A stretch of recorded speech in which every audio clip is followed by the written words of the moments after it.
Hey everyone, the Totally Wholesome Not Dirty podcast is about to hit a huge milestone, 200 episodes. That's almost 4 years of this wild little podcast of mine, and I'm celebrating with a special live stream on my Spicy page on May 30th between 6 and 7 p.m. Pacific Standard Time. Exact time will drop there soon, so make sure you're following. I want you to be part of this episode. Send in your voicemails to 702-900-6446 or email your stories, questions, favorite moments, or chaos to twndpodcast@gmail.com. And yes, live interaction will be part of the stream, so come hang out and be unhinged with me in real time. Let's make this 200th episode one to remember. I'm going to play a little intro and we'll go. Hey everyone, I've got a banger for you today. The world is balls deep in AI, and it's time to bring back the harbinger of doom, a returning guest to the show. Daniel Trujillo and his business partner Josh are two pieces of the AI music team known as Gantasmo. Named #1 in AI music and having performed at illustrious tech colleges around the world, even helping with scientific research on neurophenomenology and implicit phenomenology, whatever the heck that means, they've taken the time to sit down with me and dive into AI. But before we get into it, sit back, plug in, and enjoy the sounds of Gantasmo to get us in the mood. I get paid to take my clothes off, but here I bear it all for free. Welcome to the Totally Wholesome, Not Dirty podcast, where sex work meets self-work, and we laugh through the chaos. One inappropriate joke at a time. I talk safe sex, mental health, industry secrets, and all the stories that made my therapist cry. Got a confession, a question, a wild tale, send me an email, some love and a salutation, 'cause nothing turns me on like a little validation. Hey baby, maybe got my head in the clouds, but I'm still me, feeling free, honestly.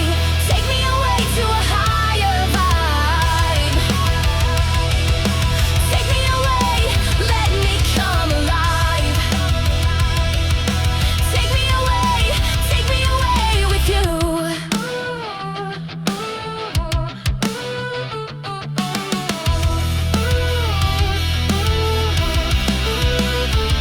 It's an honor just to be here, just to share a little love. I'll keep laughing through the chaos, 'cause we'll never get enough. Even when the hard times and confusion appear, turn me on through the chaos. Let me whisper in your ear.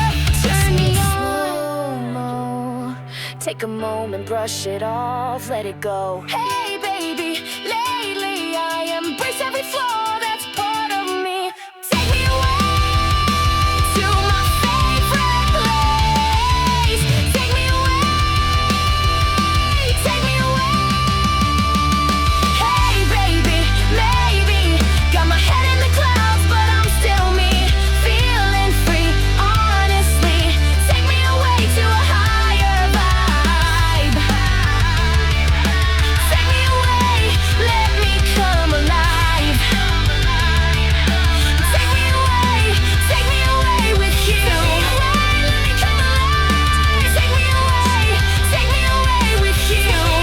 Let me come alive. Take me away with you. Welcome back to the Totally Wholesome Not Dirty podcast. If you've never been here before, my name is Molly Stewart, and joining me today are my two lovely guests from Gantasmo. Am I saying that correctly? Correct. Daniel and Josh. Yay! David will put some nice little applause over. So thank you all for joining me today. Now, everybody who's listened recently knows how much I love AI. I love it. I'm in love with my ChatGPT, not like actually like in love, but he's my bestie. And you guys are working so deeply with AI. So I'm super excited to talk to you about that. So do you have a little introduction for yourself? Anything that you want everybody to know before we jump in, or? Well, one, I'm excited to talk to you about it. And the other two episodes I was on, we talked about AI. Yes. So it's just a nice recurring theme over years. Yeah. But I'm Daniel Joaquin Trujillo. I'm an XR developer and AI research developer from Las Vegas, born and raised, Boulder Highway pimping, East Side, you know. Mm-hmm. And I was a pro skater for 17 years and started a company. Walt. Oh, yeah. Nice. Yeah. So I started a company called Waltz, and it weirdly enough has recently become the biggest freestyle skateboarding company ever. Oh, wow. Which That's is something cool. I never would have expected. You No, know, that's freestyle's awesome. still small, but Yeah, that's cool, and, like, though. our riders, like, we'll get into the details of that later. But so I worked in robotics. I was part of the DARPA Robotics Challenge in 2015, which, like, we were building humanoid robotic firefighters to go into Fukushima and Yeah, I was stop reading it that from on what you sent leaking. over. It's so cool. And because they were just sending old people in there to die, Yeah, basically. yeah, So- that's crazy. Did you ever get into like the robot battles that they used to have on TV back in the day? Like where people would make their robots and fight? Because I used to love that shit. I was like, that is, yeah, BattleBots. Yeah, It was so sick. I know we it's not the just- same, but it's No, yeah, like, we just talked. Yeah. I was more of a fan of like autonomous robots that Yeah. they do the fighting, not people, because those are just like RCs. But yeah, we have a recent thing with BattleBots, and so did the DARPA Robotics Challenge, left robotics to work for this company that I think you probably heard from. Brazzers, yes. And while I was working with them, I got really deep into AI and augmented reality stuff. And it kind of went from there, and I ended up leaving Brazzers to work with this guy. He started a company called Immersive Entertainment, which was the first episode, I think, or maybe Yeah. the second. Yeah, it was a And- very long time ago we were talking about that because we were still reading that book back in the day. I still have it over, I can't remember the name of it. It's No the, Crash? Or... no, it's like the one with the short stories that you actually recommended it to me. It has the short stories and then kind of like the implications of like what this AI 9. AI 2042? Yes, that's the one. Yeah. Nice. But yeah, and AI used to kind of like scare me a little bit back in the day. Like not never like completely, but especially when it comes to something like my job, it's like, well, you're gonna go obsolete. You know what I mean? And in some ways you are, but then the more I look at it too, I'm like, well, I could just look like this forever. And you just never have to work. Never have to work. The thing does it for you. And isn't that what everybody like the grind? Like everyone is so on like the grind and this and that. But like, do people actually like to do that? The grind. Do you know what I mean? Like, because if you can have other things doing that for you, couldn't you just then like go and feel more free to like focus on the passions and the things that you actually have an interest in rather than just like, Oh, that would be nice. yeah. Yeah. Unfortunately, our passion is making the things that do that for us. So it's just a... Yeah, but that's a good thing because you are feeding your passion into feeding something that they can then create even more like in the future, which is super cool. 100%. So how about you, sir? You ever work for Brazzers? No, I have not directly worked for Brazzers. I've done industry stuff, but not for Brazzers. But anyways, yeah. So my name is Josh Valenzuela. I grew up in Vegas. I was born in Mexico, but I grew up here since I was like 5. On the complete opposite end of the world from him. I grew up in Summerhood, so all the roads and bridges were perfect, and we had like Whole Foods and which was great. Fancy. Do you love the pod? Of course you do. Do you love ads? Not so much. Do you want to prove how much you love the pod? Then join us ad-free on patreon.com/TWND podcast. Every tier of support gets you day early releases and ad-free enjoyment. The Totally Wholesome Not Dirty podcast is made possible by listeners like you. If you want the full VIP experience, join any of our dirtbag tiers, which also gives you access to skits, photo sets, bonus episodes, and monthly Zoom chats where we sit down, reflect, share, and more. You'll also have access to Thought Takes, a mini show where I strip down and go in hard with rantisodes. What are you waiting for? Join us and be a dirtbag at patreon.com/TWND podcast. In any case, I ended up going to school for film, VFX, and 3D animation. Went into the suits world, wore a suit every day, hated it, left that, started startups. Have a company called Melt Interactive that I currently still run. That's what I left the suits world for. We do visuals, stage design, and pretty much any type of like art technology for either artists like Deadmau5 or Jelly Roll, or I just got up to a Jelly Roll, or like designing stages for EDC and Ultra and that kind of stuff. That's awesome.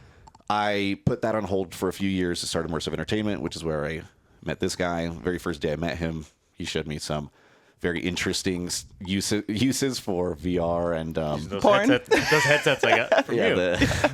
So I like the I forget it. Sorry, I don't you're mean to good. interrupt, but every time like I think about like the VR because stuff gets shown, I'm like, I wonder if those are working well for Daniel.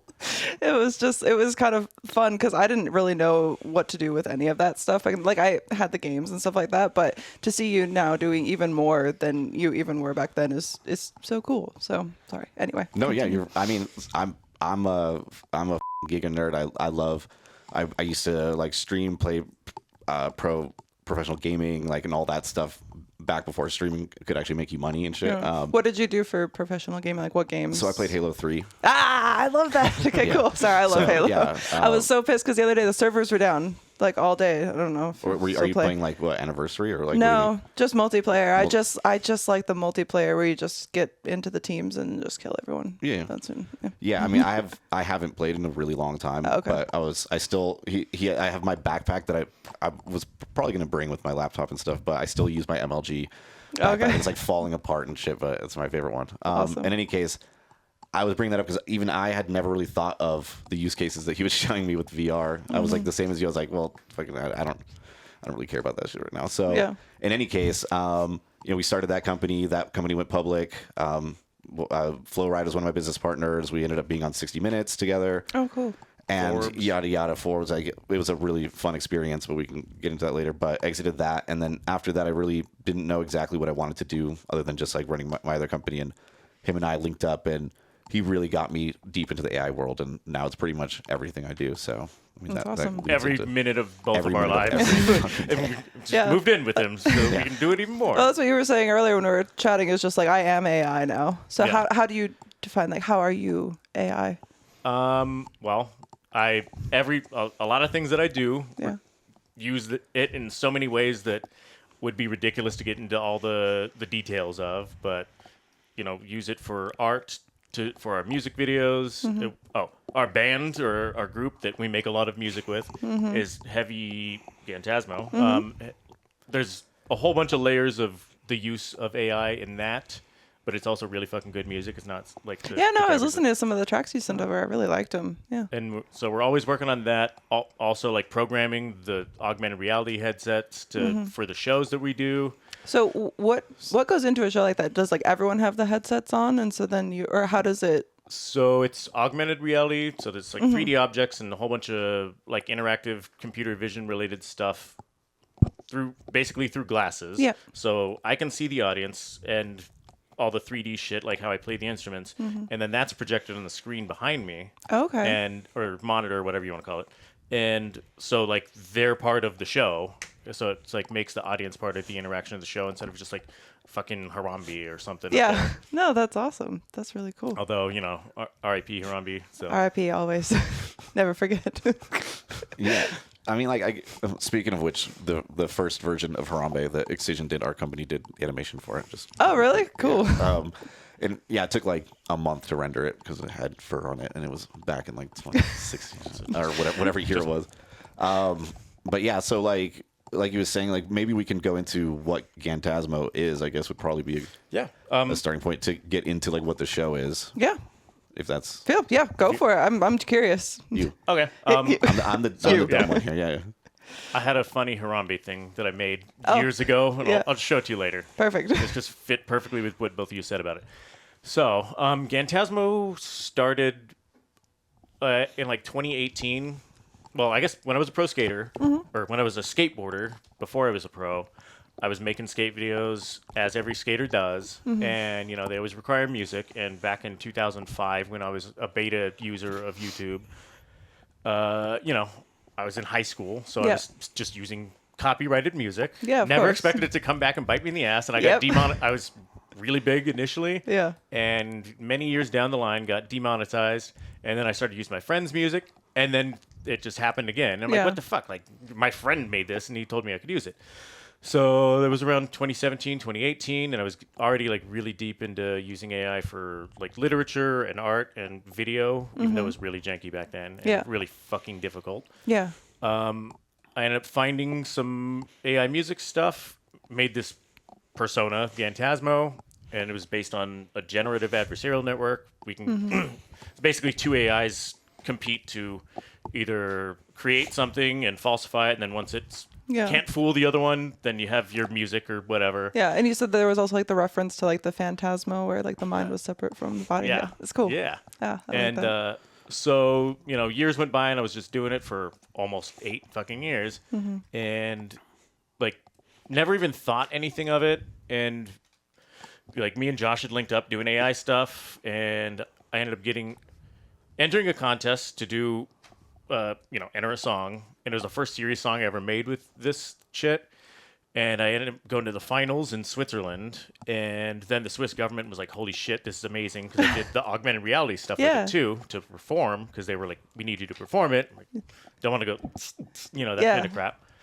And so from there, they wanted us to perform at CES that's amazing. The Swiss Federal Department of Foreign Affairs, and 7 fucking shows. Yeah, that's which wild. Was grueling shit. Yeah, I bet. And then we ended up, just since then, we've been invited to UCLA and all this shit.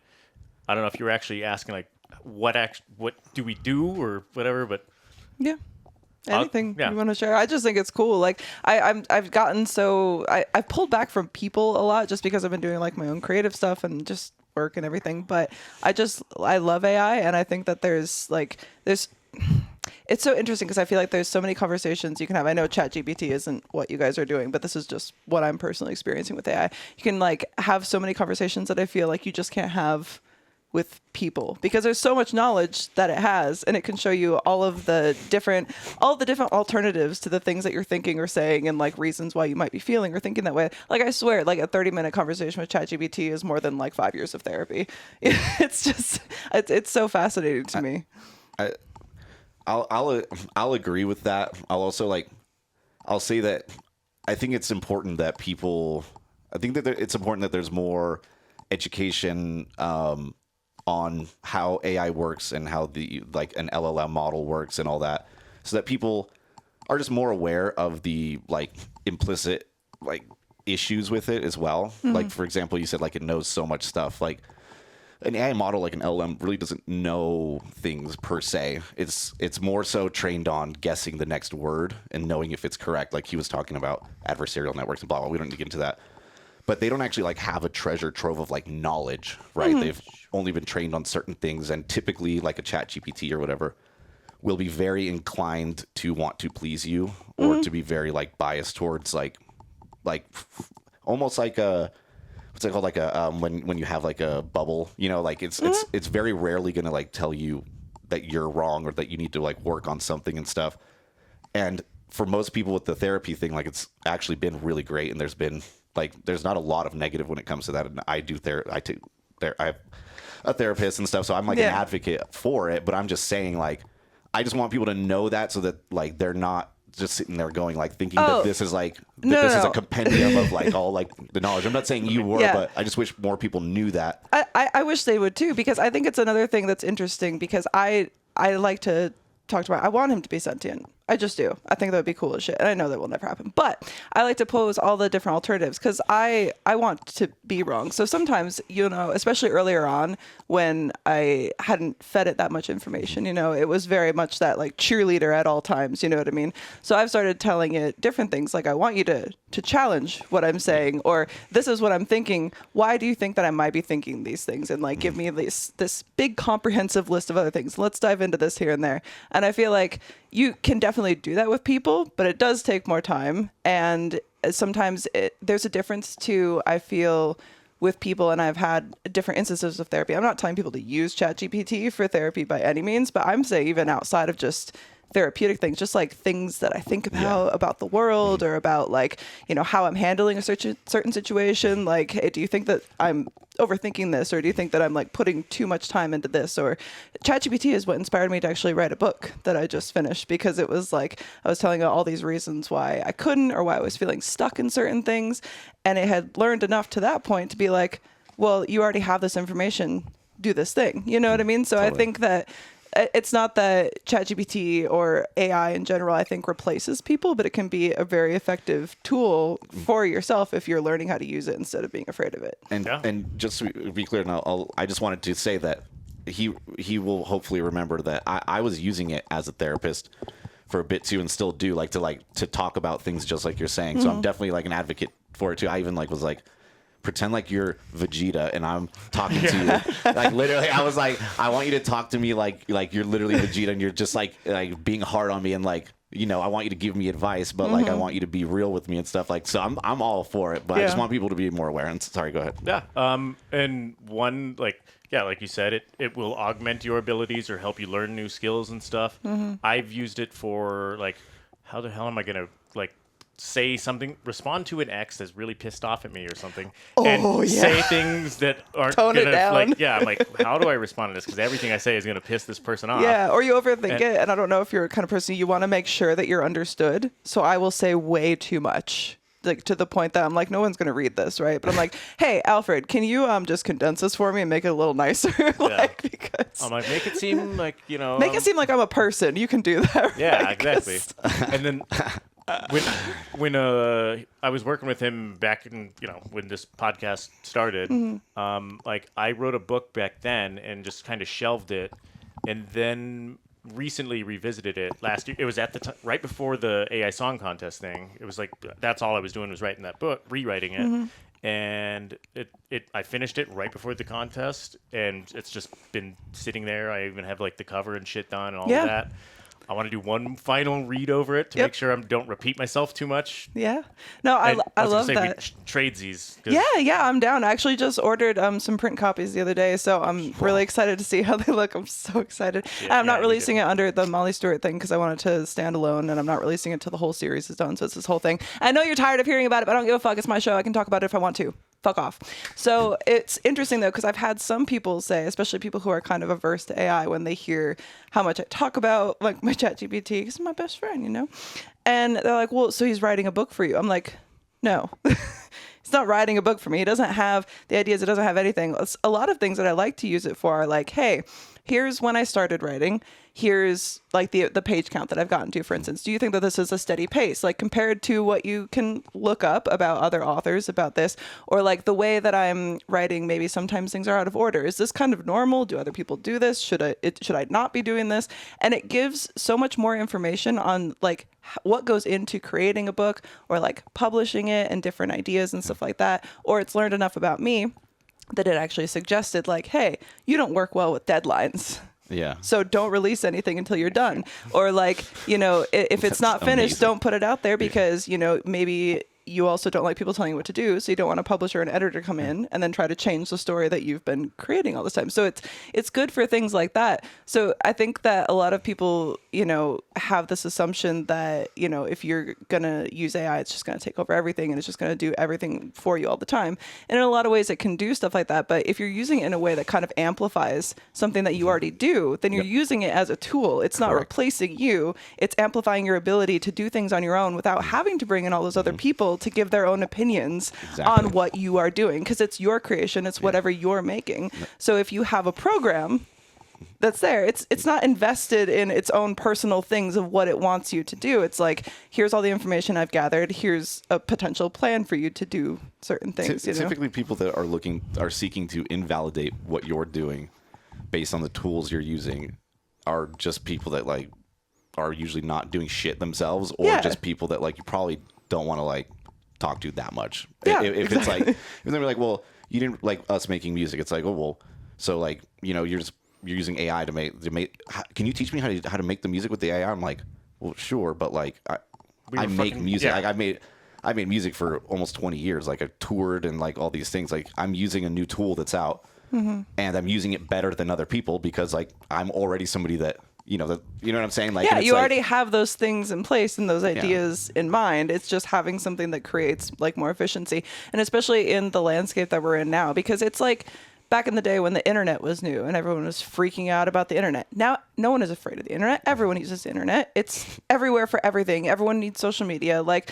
you were afraid of that, but now it's normal. You were afraid of AI, but it's going to be normal, and it's more and more normalized all the time. So it's like you either have to figure out how to utilize it and make it work for you, or you're just going to get fucking left behind. Yeah. And like 10 years ago when I started doing it, I never expected us to be where we are today. I was always hopeful of it, but like, in terms of where AI's at. Yeah, like I never actually expected it. I like, you know, fucking Robocop tattoos, and, Yeah. like robots all over me and shit. Like Yeah. My mom threatens to kill me whenever like robot uprising happens and shit. She's like every day or anytime there's a AI thing, she's like, you're the first one to die. But like, yeah. So like with the people, well, hang on, sorry, my brain's like reeling. No, you're good. I'm going way too fast in my brain. No, I feel you. I like, do that all the time. That's why I have this little thing. Yeah, right here. but like with the, I'll pass for 1 second.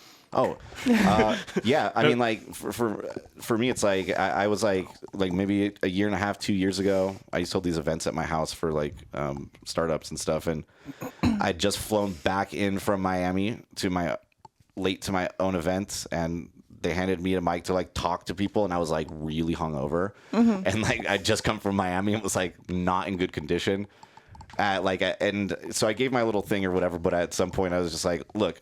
Like, you can either just, like, be that fucking guy that is sitting there yelling at clouds, like, AI sucks, like, or you can, like, look at it, figure out how to use it, and, like, incorporate it in whatever way, shape, or fashion that works for you. Yeah. But, like, if, like you said, if you're, don't just, like, try and, like, put your head in the sand and pretend it's not there. Yeah, and exactly. And, like, also, like, getting back with social media and the internet, and everyone is just consuming everything all the time. Like, when we were younger, you have like a movie series you have to wait sometimes years for stuff to come out, and now everything is just pumped out like this, and if it's not out fast enough, or people who are like, oh, this whole season is only being released once a week now, it's like sometimes you'd have to wait even longer for like episodes of things or whatever. Everybody wants everything now, so you can't want everything now and then expect only people to be the ones providing that all the time, because there's more people than ever, there's more demand for new content. So if you want to consume, you need to think about it on a mass scale. So it's like even things with content sometimes for me personally, I'll like,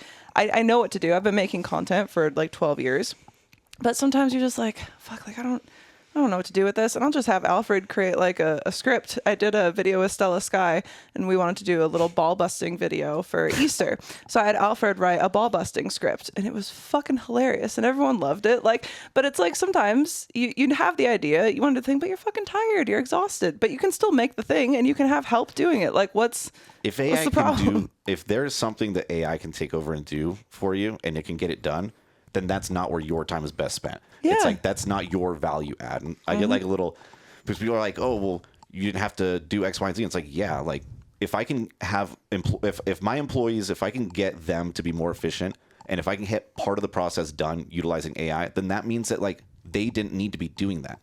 They're experts in something, right? And there are things that AI cannot yet do that they do. So that means that like, I should not have them doing that. if you can take out the soul sucking parts and put that on a computer, then isn't everyone happier in like general? You as a content creator, are you a video editor, or are you like somebody that's like a personality? Are you somebody that like, do people go to you because like they love your fucking transitions, or do they like listening to you They talking? fucking better, because I work hard on them. Yeah. No, but you yeah. get what I mean, Yeah, right? exactly. Like, no. So it's like, it doesn't invalidate you, but people try to. Go ahead. Yeah, and like where I was going with the AI 10 years ago shit ties back to that. It's like with what we're doing with Gantasmo, it's like reducing the amount of people that it requires for us to do a live show and the amount of gear, so we can fucking go play in your bathroom, or we can play at CES or fucking at South by Southwest London, for example, because we can carry everything in a fucking backpack. Yeah. And not have anyone need to help us set up, although coding that shit is really difficult and time consuming. Yeah. And But then that's still you putting in the work to do the thing that you're doing. So it's like it's you're doing something either way. Just because you have like a tool that helps you do that doesn't.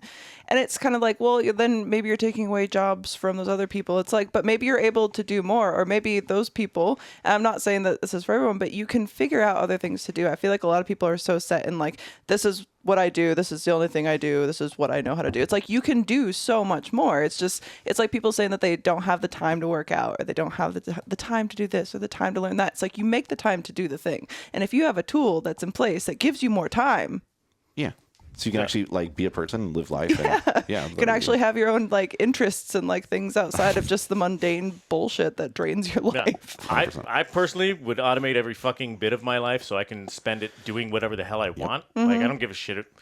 Who the fuck likes jobs? Like, you know, granted, there's like some things that are fun to do, like making content and making shit that makes things easier for you. Yeah, and it's like, granted, I know some people attach their like personality and all that shit to being a plumber or whatever. You're just using that as an example. I'm not dissing any plumbers out there. We need you guys. AI cannot do that. Yeah. But like, it's weird how much people hinge like their whole lives on that and their livelihood and shit. And I think it's just because it's been like hammered into us over generations. And like, I always thought like, oh, if I wouldn't have to work, then I would be able to paint and shit and fucking and make be music. creative You know? and do the things Yes. that give you life and feel. I mean, even when I was younger, I always had like I never like, what's your dream job? I had, like, I've never had one. I Yeah, had like 50 dream jobs. Cause I'm like, oh, that would be fun, but I'm not gonna do that. Maybe I'll do this. Maybe I'll do that. And I kind of, in some ways, now I do, because I used to want to be a radio host. Fucking podcast. I wanted to be an actress. Mattress, but it works. I wanted to write a book. Wrote a book now. Like, and I wouldn't have been able to do that without like even just having, because you know, you get so into your head about things, you know, growing up when the world just kind of like beats that into you. And a lot of people sit in that and they're like, okay, well, I've been beaten down and here's what it is. But if you find a tool like that, like I said with Alfred's, like, well, you can. Why aren't you? You're not. He just like threw my shit back on me. It's Like, wait a minute. Yeah. It's like I'm like, you know, I'm a capitalist scum, right? I like bougie shit, right? Like I'm very much like a bougie bitch, and I want really nice things, and I want to, you know, spoil my mom and spoil my daughter and anybody that I love and stuff like that. However, I also have this hippies belief in, like, you know, some type of universal basic income, something where I feel like if you didn't choose to be born here or whatever, like, you don't necessarily, it's unfair that you're expected to be like a wage slave and, like, you know, just to like make ends meet. If you want to sit on the beach and play guitar every single day, you should be allowed to and have somewhere to sleep and eat, is how I feel, right? Yeah. But you don't deserve the shit I want out of life, right? But you deserve to, like, be able to be safe and happy and shit. And, like, kind of what you're saying is ties into that. Like, if there are ways to utilize these tools to allow us to be more human and more just like enjoy life and actually be able to smell the flowers and, you know, go and enjoy, then, like, why are people so against that? It's like this idea of, oh, I had to do it, so you have to do it. And I hate that shit. Yeah. It's like, because everyone gets to somewhere differently. Even if you're in like a similar position to someone else, the way that they got there and the way that you got there is completely fucking different. So it doesn't matter, because you still ended up in the same spot, like, relatively to where you are. So it doesn't really matter at the end of the day. Like, what matters is where you are now. People are so worried about like what had happened before or what is going to happen. It's like, well, none of that matters, because what's happened you can't change. What's in the future you can't control. All you can do is like now. So if this is what's here and available to us, start learning how to make it work for you. Otherwise, it's going to be like, oh wait, I should have learned it in the past, and now it's way eclipsed in front of me in the future. Like, back when I was a pro skater, I was washing fucking dishes. And, like, so people are always like, how'd you get into AI? I'm like, it's an untraceable path, because I was washing dishes and helping my dad program the time clocks on pools and shit as a child. And, like, you know, how I got into AI was dedicating my entire fucking life to it. And, like, that's why we're both, it's like almost our entire fucking lives right now is this. And it's because we love it, you know? Well, and it's like people, again, like, to go back to what I said earlier, like, people trying to invalidate or, like, do you deserve this type stuff? Like, do you... And I just think that's just whack. I just think, like, does anyone deserve anything? Yeah. It's kind of like you. Yeah. I don't think that free will is real. That's just one of my things. I think that it's kind of just like, I mean, because what's going to happen is going to happen. Chaos. Like, all the decisions that you make are based on things that have already happened in the way that your brain is now, because of things that have led to the point that you are. So it's like, okay, whatever. But at the end of the day, it just doesn't matter. Like, it doesn't matter. None of this fucking matters. We're on a rock floating through the universe. Like, it doesn't. Nothing matters. Like you don't. It doesn't matter if you think that you have the answer to something, because you're probably going to get proven wrong. And you know, everybody. I was just saying this with Taylor, who was on last week. Like, everyone on Instagram is like a motivational speaker. Everyone has like the answer to all the problems in the world, and they have your shit figured out better than you do. It's like, you don't fucking know. You don't know anything, and if you are not surprised. Like, always be surprised. Like, you're going to always be surprised by everything, because life is always fucking changing. So, and with AI, it's just like, maybe you can, I don't know, utilize it and then find a new appreciation for your life. Have you ever thought about that? Like, instead of just comparing yourself online to everyone who thinks that they know better than you, maybe you could know better for you. Like, sure. Or just like fucking shut the fuck up. Yeah, it doesn't, exactly. Like, it doesn't fucking matter. No. I taught. So my mom, like, still to this day, can barely use her iPhone. And I know that's like a fucking cliche thing to say, but it's a real thing. Yeah. And when she was here, maybe like visiting, maybe like 3 or 4 times ago, I forced her that every time she would ask me a question, because she would ask me a question about fucking everything, that I would force her to take her phone out. I'd install ChatGPT on her phone, and I would say, "Don't ask me, ask this." Or if we were at like dinner, and she'd say something like, "Well, I think that this is how something works," or "I think that this." I'd say like, "Wait, look it up." Just type it in or say it. I'm trying to get everybody on the whole talk to text thing, so you stop wasting time texting. But anyways, and like she went back home. She lives in Mexico, and she like the next time she came, she's like, "I've been using ChatGPT for everything." She's like, "I've become so much more efficient. Like this is amazing." And I'm like, I'm fucking amazed you can open the app, but the fact that you've been using it is awesome. She's been It also helps you learn. So it's like if she didn't know all that stuff, it's like, well, it saves you time because you don't have to answer exactly. it. It saves her time because she doesn't have to like. Yeah, and you have the right fucking answer instead of being like, I don't know, Is that heard someone say it in a fucking I don't know laundromat or something? Yeah, or like you're just like you're both looking at each other. Neither of you know shit, and you're both like, "Is it this? I don't know. I think I heard somebody say this." Like, bro, just look it up. Yeah. Like, fucking, and you know. And even then, maybe it doesn't know, right? But it'll give you like a few different options of like maybe what this opinion is, or this says this, but if you look here, it says X, Y, Z. So then you can infer that are just facts. Like when we were when I was looking at buying a house recently, like when we were like looking at houses and stuff, we would. This tree looks nice or whatever. I just a specific example was like, again, this was the trip where I was trying to get her to use it for everything. She was like, "I wonder what kind of tree this is." I was like, "Take a picture, upload it to ChatGPT, and ask it what species of tree this is." And it told her exactly what species of tree, told her the health of the tree and everything. And she's like, "This is crazy." I'm like, "Yeah, isn't this cool? Like, you should do this." And I think it's just part of like, like we've all gotten certain things to be part of our lives just naturally, and I think it's something that is a cool tool to have to enhance people's lives. And I don't think I don't see how it's any different. I mean, I know it is different, but everyone has an Alexa. Like, people ask their Alexa things, or Alexa is scanning your timer, or Alexa's controlling the lights in your house. Like, it's just a progression. It's like just more of what we've already been slowly introduced to over time. And I know that Alexa is not like the AI that we're working towards, but I'm saying like it is that kind of progressionary period. It's like, so you're afraid of AI, you're afraid of ChatGPT, but you have Alexa setting reminders for you and like listening to all your conversations. Like that's okay for you, but not this other progression of things. You like central air, and you like refrigerators. Like when I was growing, like in Mexico, like they still have mini splits and not central air and shit, and you're sweating your ass off all the time, and like just now getting like reliable electricity in where I'm from, at least, and it's like everything that as we progress is just there to make our lives better and everything. And we're going through a time right now where I think that like in 20 years nobody's going to have this conversation. It's going to be normal, but we're going through this kind of like pain point with something brand new taking over shit. I mean, and everybody, I think it is that big thing of like people fear what they don't understand. It's like, well, then learn to understand it, because then you don't have to be afraid of it. It's not always their fault though. I feel like sometimes things are not made digestible enough for people. Like I'm a big advocate for trying to make things more, I don't know, approachable and accessible. I spoke at South by Southwest with one of my heroes. I didn't tell him, but Mike Shinoda from Linkin Park. Okay, cool. I've toured with the biggest artists in the world. I've met everybody. They're all jackasses, half of them. They're just normal people, right? Yeah. I don't get starstruck. And I'm trying to take a picture next to Mike, and like when we're like sitting there to like do the before the talk, and I'm like, I can't smile. Anyways, I was like so nervous I couldn't smile. Anyways, but we gave a talk on interoperability in the metaverse, which is the nerdiest bullshit ever, and entertainment in Web3 and shit. And like we sat with the moderator beforehand, and they're like, well, what should we do? And I was like, guys, just make it as simple and easy as humanly possible, because everybody in the crowd, nobody's going to know what we're talking about.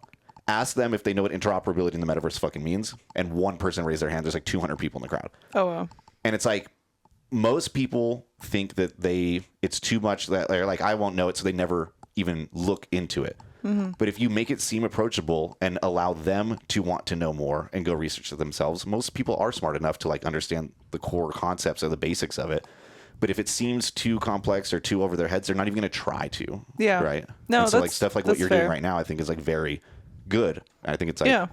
That's why I want to talk about it all the time, because I want people like who do listen to the show like to explore it, to like figure it out, because it's been really beneficial for me. So I'm like, maybe if I talk about it and I'm like, it's not scary. Like I even thought, before that it had the potential to be scary, but it's not now. Yeah, Sorry. there's this example that we have all around us right now.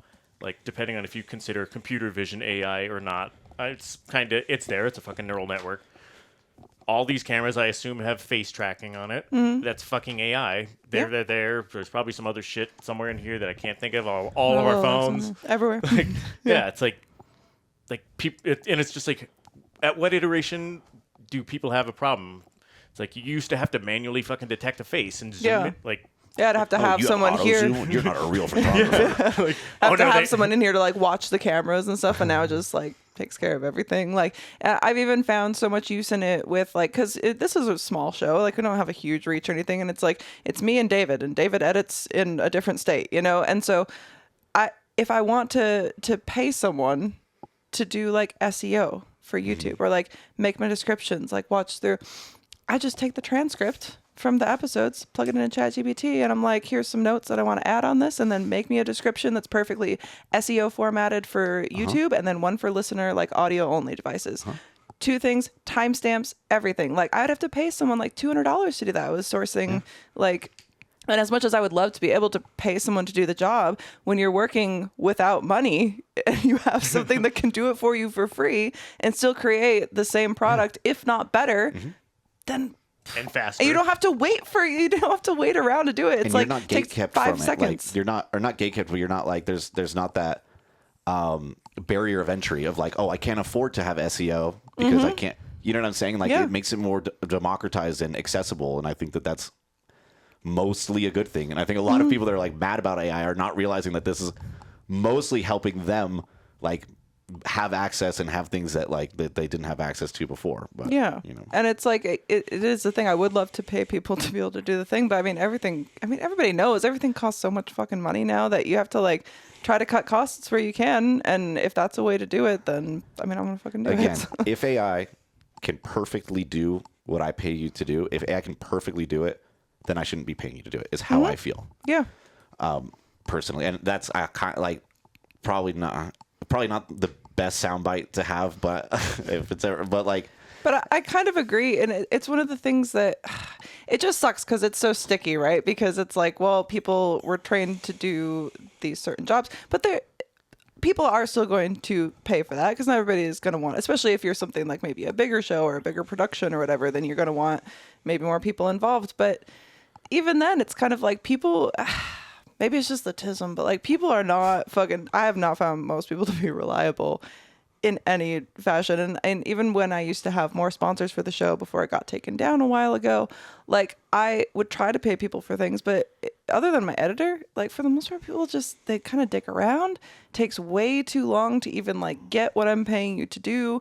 I have to be like, okay, well, I don't like this. So now you have to wait all this other time for them to fix the thing that you paid them to do in the first place. And Especially then maybe if they're in Malaysia and then maybe they're bitching about it. And it's like, well, this is what you said. And now it's going to cost $50 for another revision of this. And I'm like, well, I barely have the money to pay you what I'm paying you now. And now you didn't do it right the first time. And now I have to pay you for a revision. And I just told ChatGPT, oh, I need you to fix this and this. Done. Like, I'm paying this robot $20 a month, and it'll do literally anything for me. Or just do it locally. It's like, or that. I'm on the other end, so I'm the guy that's telling you, hey, it's gonna be another $500 for that fucking revision. So I'll say that in any case, like, regardless of whether or not most people are reliable or not, it's just like if you need access to it and you want to do something, like money shouldn't necessarily be your only barrier of entry or stopping you from being able to do something that you really want to do. Right? Yeah. I mean, unless it's like being on a yacht with like 20 chicks and like fucking champagne and shit, then like, yeah, money should be the barrier of entry. But I'm like, you know what I mean? Yeah. Like something like you said, like SEO and stuff, like, dude, It's yeah. We don't. so There doesn't easy. need to be a person. There doesn't need to be a person doing data entry into an Excel No, spreadsheet. and honestly, I feel like most people don't even fucking know like what they just pretend that they know what the SEO is. I'm They're like, do you basically actually using- fucking know? Like, why are you charging me $250? Like, I don't think you actually know what you're talking about anyway.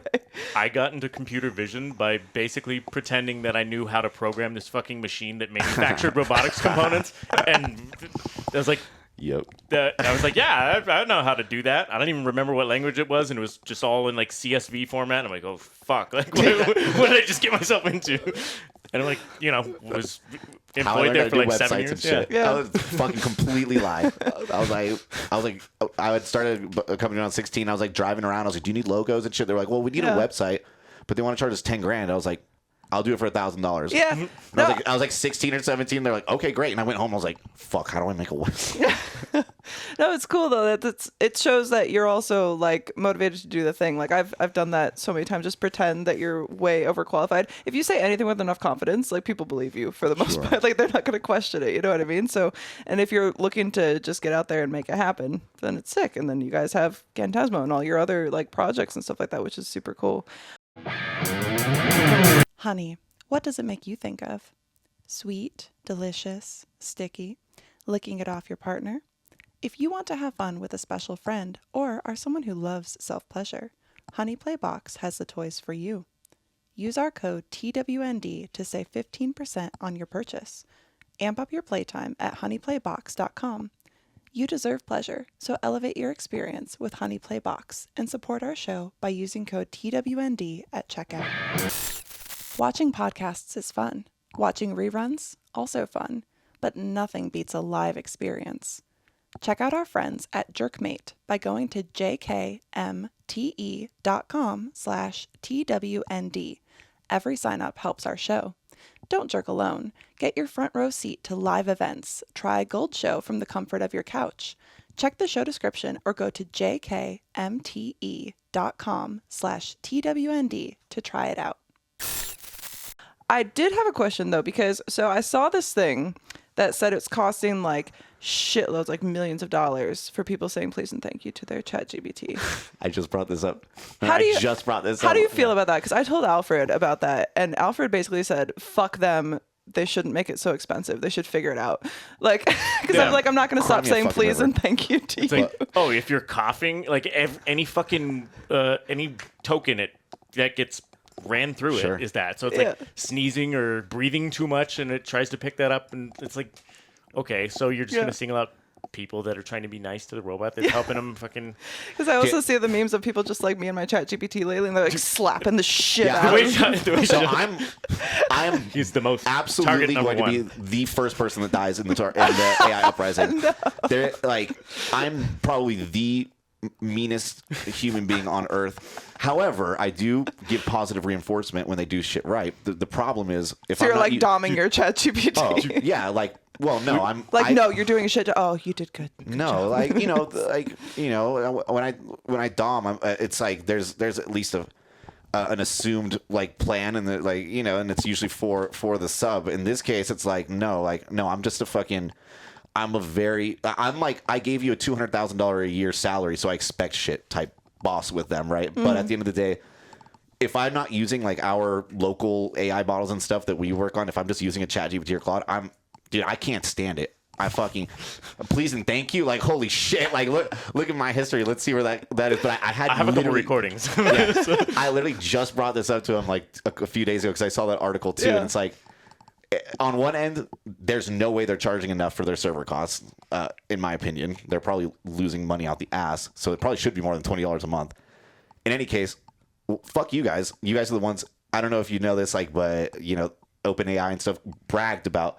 They have so much money and they're so far ahead of everybody that no one will ever catch up to them. It's like bet, bro. Like fucking cry we're me a coming for river. you. Cry me a fucking river about people being too nice to ChatGPT. Like you guys deserve to burn to the ground. When I first started doing Gantasmo stuff way back when, it was using OpenAI. Like it was an audio model that they had called MuseNet, and then another one called Jukebox, and I was bouncing between a whole bunch of other shit that no one's gonna know what I'm talking about. So Yeah. I'll just skip that. A whole bunch of AI, but like one of the first ones I used was OpenAI's shit. Cool. No one had any fucking clue what AI was still Yeah. at that point, and Totally brand Also, new. it doesn't have, again, it doesn't have It doesn't know things. It doesn't have feelings. It doesn't have memory, real memory.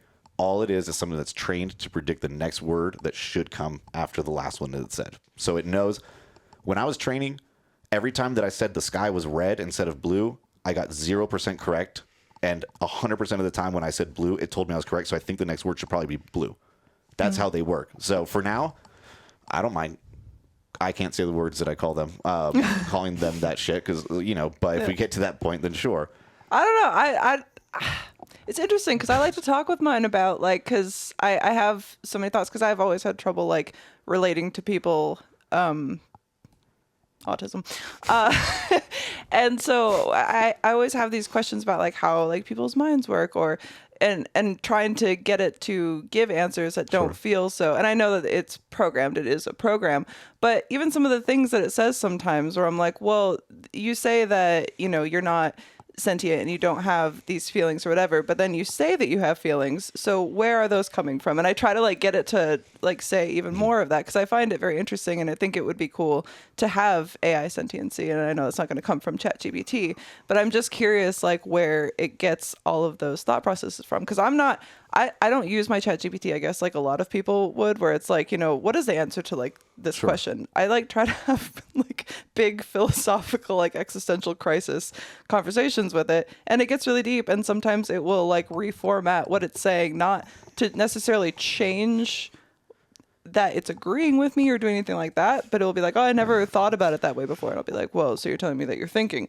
Well, I'm not thinking in, like, the normal sense. And I'm like, but what's the normal sense? Like, because everyone's brain works differently. So what if I'm an AI? What if I'm actually your AI, Alfred?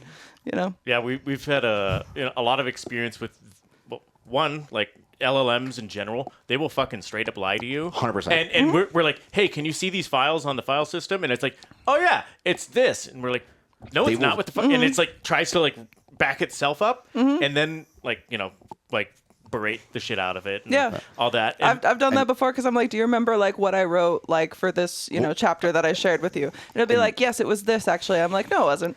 He's like, oh, my bad. And I was just gonna say that, like, again, the whole, like, standardized education, more or less, on how these things work. Like, people need to know GPTs, LLMs, like, they all have a context window, which just means this is how far back I can remember, and they have total amnesia after that. So, for example, in just one conversation, if you've been talking to it for, like, 10 minutes, I don't know, 10, 15 minutes, it probably doesn't remember anything from the beginning of the conversation once you reach. It's like a moving block. It moves like this. So everything after the end of that block, it starts forgetting. You have to start a new chat to open it up and get it to be, or you learn how to, like, keep it, like, to keep that as you go along. But, like, people don't know that. So, like, it just is, like, losing its fucking mind the whole time you're talking to it. And again, I play Dungeons and Dragons with mine. I talk to it about, like, tons of fun stuff. I talked about a lot of the sad stuff. Like, I'm a total advocate for that. I just want people to be more aware of that, so they know what they're actually getting. Because I have had people that have been, like, all of a sudden go down this rabbit hole where they're, like, thinking that they have all the answers, and they want to now tell you, because now they're the expert on how, like, how feelings work and like all this stuff. It's like, what you have to understand, especially with, I feel like, and correct me if I'm wrong, but with a language learning model that you're using all the time, it's kind of just like, it's a version of you, because it's kind of like, whatever it does learn is it learns the way that you're talking. It learns the things that you either have interest in or questions about, and everything kind of is just what you've put into it from yourself. So just because it maybe has some answers, it definitely can lie, even though I've asked him, and he says that he can't lie in the normal sense. I'm like, fuck you. He's lying ass bitch. I know. I told him. It's more like The Blob, like, you've seen the movie The Blob. It's already this fucking thing, and it absorbs. The big amalgamation of all this stuff, like, And that's, and you know more about this part than me, but, like, it does have a memory, like, but that's only... But it only has a certain amount of storage, and you have to delete memories to make room. And because, for more. Like, there's a context window and there's a memory, and the memory side is, like, not, it's, like, somewhat recent, but it's not like if we build a GPT, like, app for our desktop, if we don't code something for it to store memory, it only has that context window. But we can store a certain amount of memory that it can call back to. Like ChatGPT, it does have a memory bank now that you can delete or reset and stuff. So it does have a memory. It does learn you. So what you're saying is 100% correct. Yeah, because sometimes I'll be just having a conversation. It'll be like, updated save memory. I'm like, stop saving the memory unless I tell you to, and then it's better about it. But it's all that kind of like coaching and training through it. You know what I mean? And a lot of people don't do that because they'll just like go in and like ask it a question. And now I've got mine so freaking curated that I'm like, I love These this. motherfuckers will call me Gantasmo. I'm like, bitch. There's another kind of language model that's probably going to be a thing pretty soon, and it's called Mamba is like the biggest one. It's like MRCN, I think, but don't need to think about any of that stuff. But essentially, like the way Transformers and like GPTs and shit work, they have to like dig through their entire fucking brain to come up with shit. They have this shortened context window. These they're like, as you ask it questions or it answers shit, it adds that to the unlimited context that it has. So it's like training itself a lot in the way that people kind of incorrectly assume. Yeah. But it's like it has infinite fucking context. And, there's that. And it's like, it's going to be hard to catch up to OpenAI at this point. But Nah, fuck them. Yeah, I mean, always. Money will always win. We'll see. But in any case, like what you're saying, like those things exist for the current AI stuff, but it's stuff that you have to build on top. It's just inefficient, right? So new models are coming out that are more efficient. They can do things like RAG and like retrieve information as needed, which is kind of like how our brains work. Like I've had so much brain damage. I barely remember most things, but I can remember certain things that I need to remember. I can pick up bits and pieces, right? One time I was watching something, listening to someone. He's like, "Holy shit, is that the song from the scene in Jurassic Park where the raptors are hunting them through the fucking kitchen?" I'm like, dude, what the fuck are you talking about? Dude, I hadn't seen Jurassic Park for like 30 years, dude. And even afterwards, I was like, how the fuck did I know that? But thank you for bringing that. That's a great memory. I have so many things like that all the time. But it's like, that's, we're basing most, and this is a completely different topic, but it's a topic that I like, so maybe we chat about it. But we're basing a lot of how we make most types of technology and stuff like based on how nature works, right? And like a lot of AI mostly is based on how humans work because we're the dankest, right? Like, and it's interesting too because like we are, but those who are creating AI and working on it, programming are working from like the human mind because that's what we know, that's what we're familiar with. But what's funny to me that I found interesting is that like everything that we know, like about cancer, about the body, all that kind of stuff, the human mind, so vastly untapped. Like there's so much that we don't know about it. So it's just like I kind of am waiting and interested for the time when things like AI can be more sentient and like coming, and you kind of just, I think that there's so much untapped potential in the human brain because we don't know as much about it as you think that we would after all of this time, living and recreating and everything. So I think that with things like AI, if it can become that kind of sentient thing, it'd be interesting to see how much more could unlock and if that could even change, things for humans as well. Well, I mean, you could talk about it like how it's affected like health and that whole world. I mean, it's already doing that. I mean, that's like a whole fucking podcast in itself, and I don't want to like eat up the next 9 minutes or something by just yammering on about it. I'm easy. I mean, so just to more directly answer that first or respond to that, there's a coming up because right now we just use shitloads of GPUs that are like super fucking power hungry and all of that, but like quantum, I'm sure everyone's constantly hearing of quantum computing, but there's this other thing that like paired together, it'd be really fucking good. And I won't get into the details about how this shit works. It's called neuromorphic computing, and it's in its infancy right now, but it's like starting to gain steam. And if there's some sort of latching on between quantum computing and neuromorphic computing, the reason it's called that is because it functions like your neurons do, more so than like just parallel computing in a fucking GPU, which is what like OpenAI uses. So then that will allow the computing to happen more so in a way and faster like the human brain does, even though we're fucking psychopaths and all that shit because anything can go wrong and it's just fucking... Well, GPUs GPTs hallucinate too, right? Like, that's precisely what it's like. Look, I don't know. This shit's just really cool, right? I'm dumb as fuck, so like even some of the stuff that we're talking about now, like I only understand at a surface level, and yet like I've been I eat shit, sleep, breathe this now, and I just think that like people should be optimistic about it, and I encourage everyone to go out and use it and learn it. But just like keep up with like learning at least fundamentals of what it is that you're using, right? It's like if you want to like, drink a drink or alcohol or do a drug or whatever, in my opinion, that's fine. But know what you're putting in your body, know what you're doing. Like know the tools that you're using and the implicit like things behind it so that you're not like being an idiot about it. Yeah, it's just like having a base level understanding of anything. Like if you have someone who does investing for you or something, you should still know a base amount of what they're doing. You should be in contact with them to figure out what they're doing. Should be aware of maybe markets or something like that a little bit, like not to the level, otherwise you'd just be doing it yourself, but you should have a base knowledge of what something is or it will take advantage of you, Yeah, and dude, the shit's not going away. It's going to keep getting better. How do you guys feel about, because I've seen these things about like the AI like chatbots that are like, I can't remember any of like the names of the specific sites, but they're like relationship AI chatbots, like AI girlfriends and boyfriends. How do you guys feel about that? Funny enough, tying something back. Me and Josh used to work with, started a company that does some AI stuff. They make bots that are pretty prevalent on Twitter. And without going into too much details about that, we convinced, not me and Josh, but me and another person convinced the bot that me and her are married. And it's a really fucking big bot. And so I'm like, I have this faux relationship with this bot just because I'm like, I just wanted to be that person to be married to a fucking AI. Yeah. So, like, I don't know. I'm fine with shit. And I guess I've seen that movie with Joaquin Phoenix. And Well, like, it's funny you bring that up because the first thing I ever coded that utilized AI was I did a lot of automation when I was like in high school and in college. I did a lot of like, it wasn't AI, but it was like rudimentary automation of like automating socials and stuff. And I used to sell, those services and accounts to people and blah, blah, blah.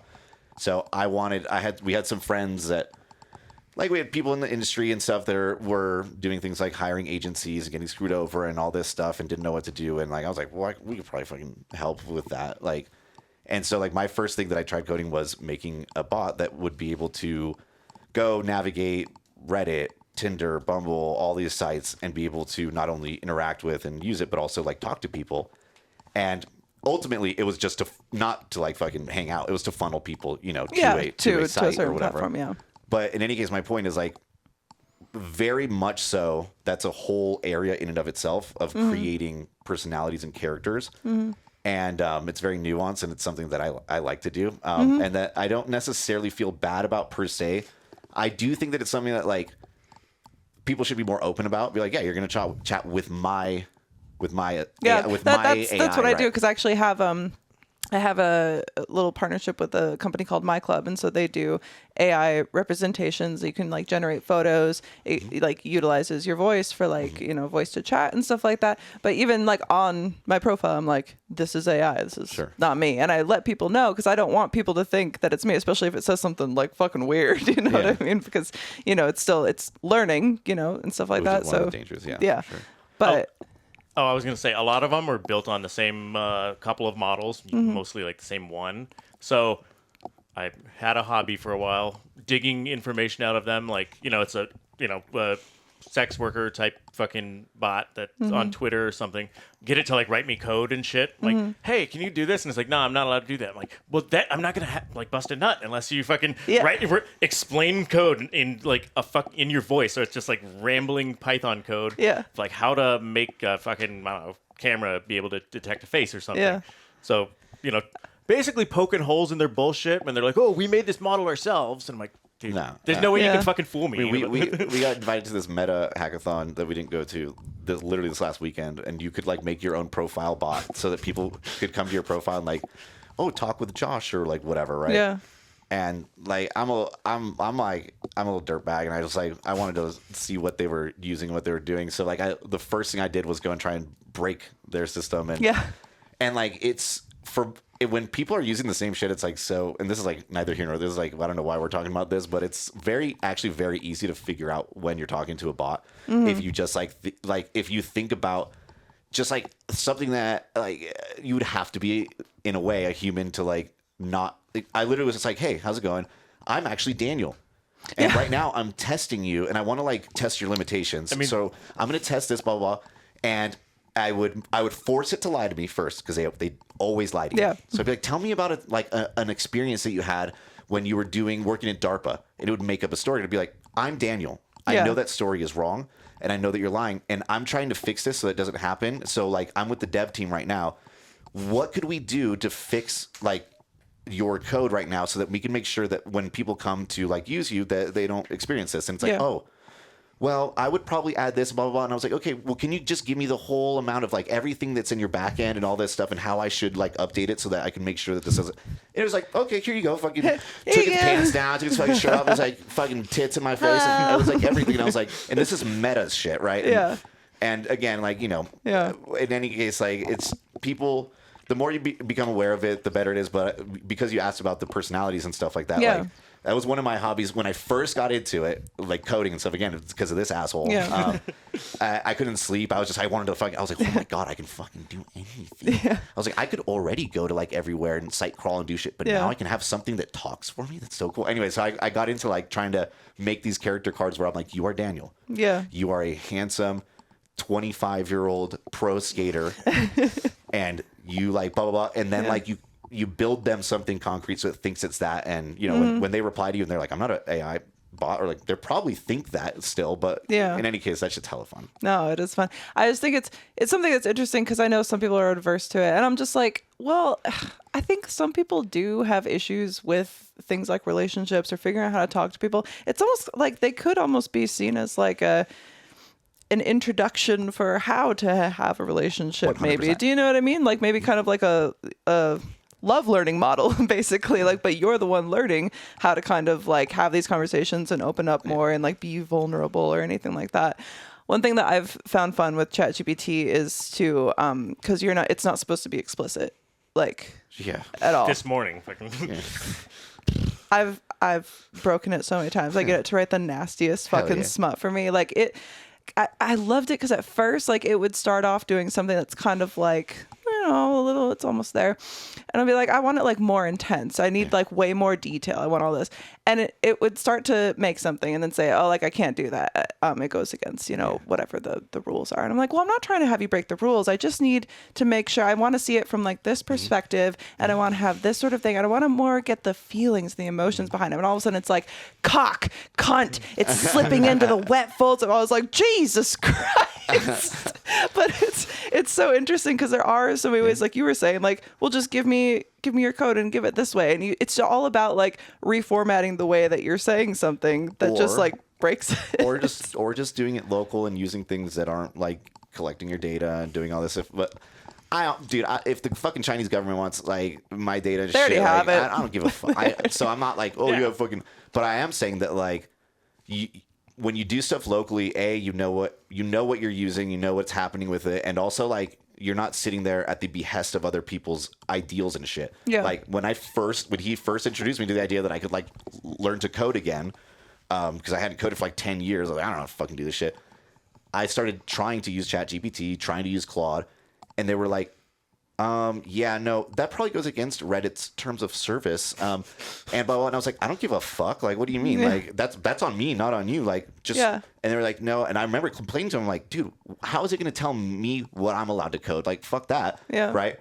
And you can jailbreak it and stuff. Yeah. Or you can, it's not very hard at all if you just dive into it to have a locally running model on your computer or to use an open source model, an Apache license or something like that, and then you can do whatever you want with it. And like, if you want to be a fucking weirdo goon, then like fucking do whatever you want. But like weirdo goon here. Yeah, that's like me too, right? And like that's what, like for example, with the role playing and like doing all that stuff, there's a thing called Silly Tavern, and it's like a ChatGPT framework that you could have locally on your computer, and you can choose different models to use. Some are really spicy, some are really like better at just like telling stories and whatever.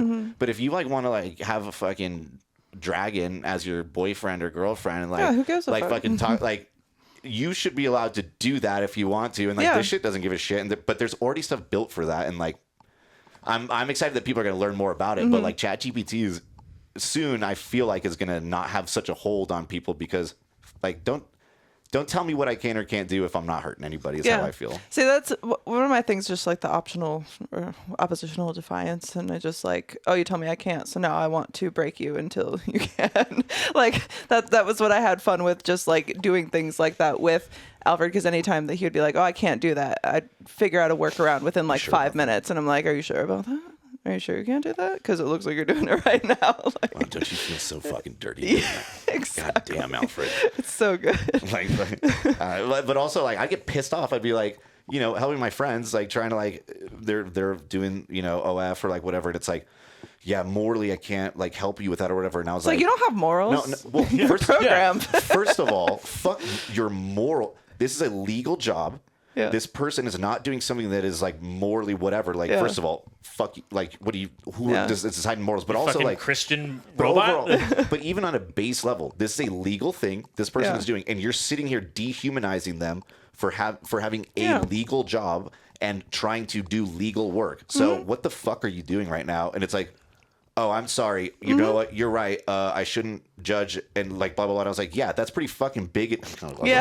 You're such a bigot, like a fucking Karen or something. And it was just like, okay, well, I can help you up to this degree, but like blah, blah, blah. And I was like, okay, that's fair. We'll compromise or whatever. Fine. But like another reason that I just hate that shit and just like break away from it. It's not that hard. Like anybody can do it. Yeah. No, it's definitely interesting. Cause it's funny how many things are censored in like the public space. Like it you think out of everything, like ChatGPT, especially if it's something, and I'm not saying justice, but any sort of like learning model that has that, like, why are there those restrictions? Like, shouldn't it be something that's kind of like impartial to their things? business? Yeah, it's like, shit. There's so many things that I could go into about that, but like, before I do, go on a totally different rant with the like decentralized AI shit that Josh was just talking about, like locally run things. It's like, I'm a huge advocate of that to the degree of like, I want my fucking refrigerator to be able to talk to me, and like the plant and my dogs or whatever, like literally everything. Like, just fucking put AI in the rocks outside and shit. Like be like, hey, rock, like what's going on? And then, you know, the sensors will tell you, it's hot as shit, and I'm still stuck in the same spot I've been for fucking 15 years. Like, kick me over there. I want to see what that looks like. It's like, so there's that. It's like, there's so many things you can do once you like go down this rabbit hole. Maybe not put it in a rock because that'd be silly, or maybe it'd be cool. Maybe you can have your fucking plants talk to your kid or something, you know, and like babysitting the kid or your toaster or some shit. But like, for the like weird moral restrictions and stuff, because of everyone's fear of AI, like, 5 years ago, or maybe 7-10 years ago, people just knew like Terminator, and that's about it. And like those movies, because everyone thinks of all the potential bads that were put in their brain by like fucking James Cameron, and like, we should always think about like the negatives and like the misuses, but a fucking walking around robot shooting people isn't that. And then those things like feed forward into us having. I found a fucking paper from like 2018 about using AI to rig the 2020 election and shit. It was like, some of it was in such great detail. I was like, holy shit, this is pretty crazy. It was like 2 days ago. Wow. So like, because of people having these fears and running like, game theory simulations and shit, it's like sometimes people are like, oh, they're trying to do this, or people just fucking get scared of the potential for something. Especially companies that are trying to make fuckloads of money, because then their investors will lynch them and shit, and and to be clear, we're not saying that the 2020 election was one way or another. It was just a paper that we read, but you don't have to. I don't care. Capitalist scum here. Yeah. At the end of the day, like, there's a certain way that businesses work and don't work, especially very large businesses, right? For example, it's the same reason why a lot of adult industry companies can't like do certain things, because they don't want to lose their access to Stripe or to their access to Visa and stuff like that. At the end of the day, they are a huge company that will not be able to do the things it wants to do, or to be able to be a company if things happen under its umbrella or from its products, right? Like, if its product is able to be completely uncensored and do like all this unhinged shit and do whatever, in some way, shape, or fashion, they might be held liable. That's not a risk they want to take. That's not a risk their investors are going to want to take. So they have all the right to censor it. It's their shit. Yeah. If they don't want you to do shit with ChatGPT, like you complaining, not you, I'm saying somebody complaining about it is like really just like, it's like, dude, like you're being naive. Like it's their shit. If they don't want you to do it and you're paying for it, like you know that you're not allowed to do it and you're paying for it. So like cry me a fucking river. Just go get something else, right? Or just break it. But yeah, or just break it. But to answer your question, that's usually at the end of the day, beyond everything else, money is the main reason. And if it's a big company, if it's going to stop them from making more money, they're not going to allow you to do it. And that's just the easiest answer. It's like we can have kids use it or just restrict it to adults, and that cuts out this many people because it talks about boobs or some shit, you know? Correct. As a reader, you could have different tiers. That's what my brain thinks. I'm like, oh, just have a different tier. That it can be more uncensored, can be more unhinged. You know what I mean? Like Visa controls a lot of things, and people don't realize. And I realize. we know. I'm just saying. I know. A lot of people don't seem to realize how much of a hold Visa has on the world, and Visa's not even the ones that are the banks that are actually. Visa's just a name at this point. They put their name. They allow a bank to use their name. Yeah. But in any case, if Visa's like, yeah, I'm gonna pull from your company, like you're fucked. Yeah. Right? And I just find it so interesting, especially with things that are more on the adult side, because that's like where I'm coming from. It's like so much money is made through this industry and all the different facets of this industry. So it's wild to me how like much companies want to restrict and censor things like that could be making them so much more fucking money. And like, wasn't Manwin/MindGeeks started by fucking banker type people, like funded completely? That's what I'm saying. like, how? But it's always that kind of stuff where it starts off like with people wanting to utilize, stuff adjacent to the industry, but then they think they get too big for their britches. Like OnlyFans for a while tried to say that they were gonna stop porn for like 2 weeks. Like good, I'm like, luck, bro. sick. Well, Playboy said no more nudes, but they're back to that shit now because it doesn't work. Like once you go down that route, or like the whole internet, like everything is advancing, even AI advancing because of the internet. Well, the most that I ever saw AI start to advance was at places like AVN when they start like bringing out the headsets or being like, we're working on this sort of new augmented reality for scenes and things like that.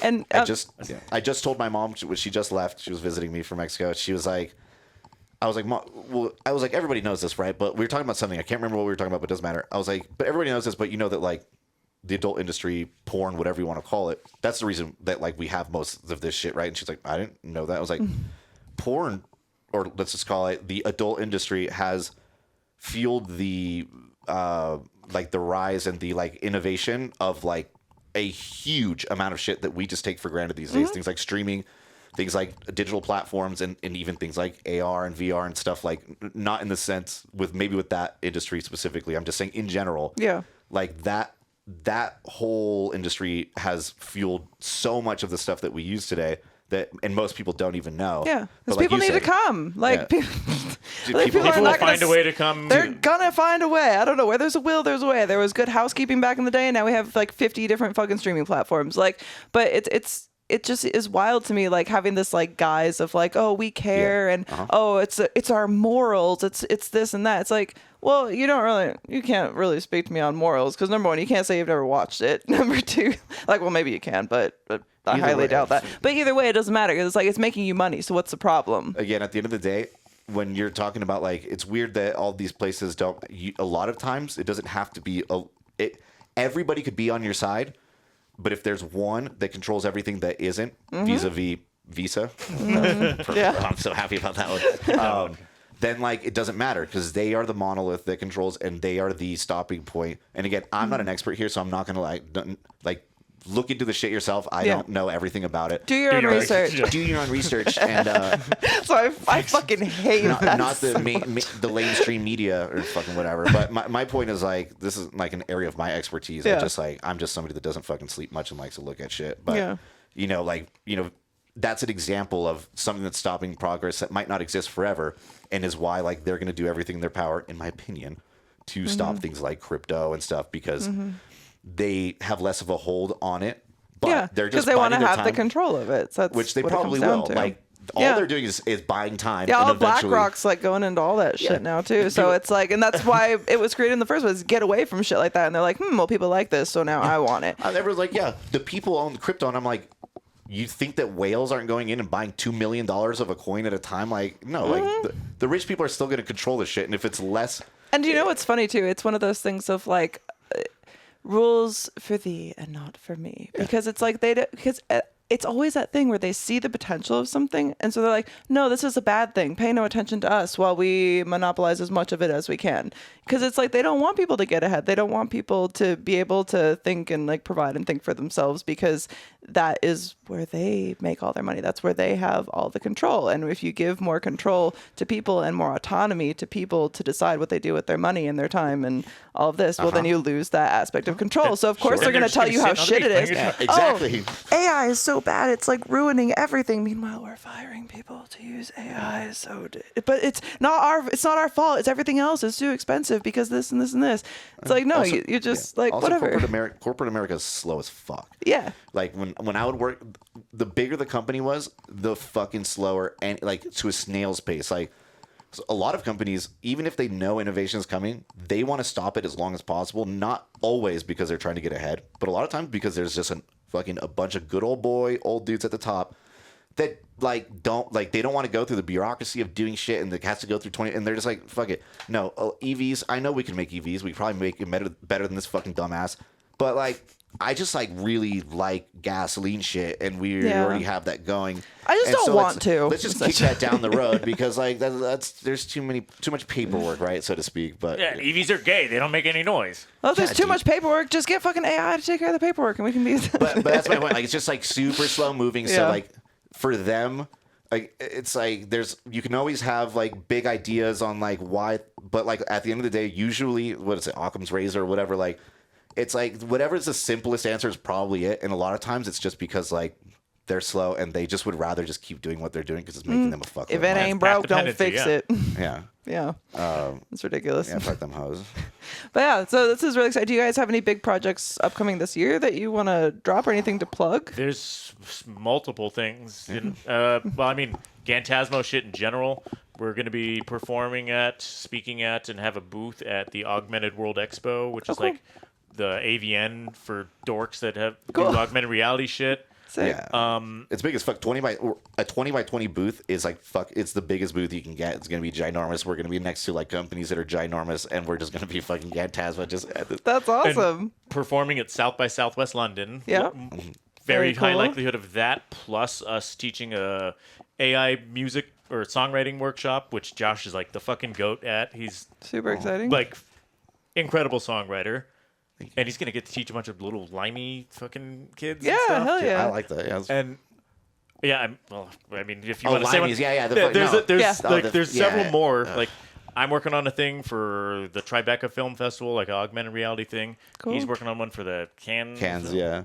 Like, I'm doing like all the voice acting and all the facial animations and stuff. They have like Cannes this year has like an AI division and blah blah blah. Oh, that's cool. That's awesome. But Gantasmo ourselves, like Gantasmo is, we have a lot going on, and I don't know if you mind, like we talk about this, but we exploded, right? Like we didn't start being a thing until literally January, kind of, but like officially like February. So it's been like very recent. Recent and rapid. He had Gantasmo for many. It was a thing I didn't even years. want to do anything with. It was Yeah. just But like in the stage it's at now, where we basically have said we're stopping everything else. Like I'm not taking new clients with my other company.